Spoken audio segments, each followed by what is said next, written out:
Could he have gone out? You know, when she says you can go out now, was there a choice involved? He couldn't believe that. He couldn't believe it was that simple. You know, all she said was, I'm going to see you in 25 years. You know, it's like there were no other stipulations. And it's all these other people telling him, you know, it's like, oh, these are the rules. You know, it's like you're I don't know. It's really easy to get distracted by things like that, and you know, like the whole Judy thing that like never existed before before now is like a metaphysical entity or whatever it is.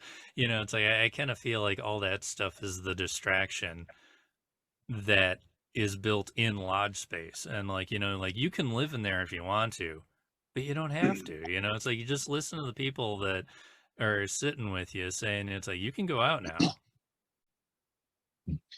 I definitely agree with that. I agree with the idea that we, especially that what you said, John, about getting distracted by something that's maybe not as important as the story seems to be implying. And I think Judy's a great example of that. I think the whole "who is Judy?" I think some of that, you know, not to get too far off on a different topic, really, but I think some of that stems from two different creative impulses. Because I think Frost would be happy to get into the narrative and connect dots and explain things. He does it in his books, and so for some people that's exactly what they want, and it's quite satisfying.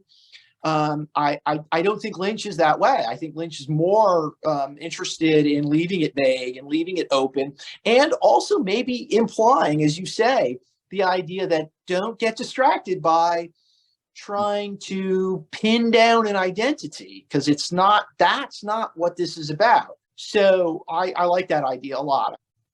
Ultimately, I think what you're saying, I don't want to put words in your mouth, but I think I interpret it, and I believe this, is that the characters do have some power over themselves. They just can't quite figure that out. And that is a Lynchian thing. That if you go back and you look all the way back to Eraserhead,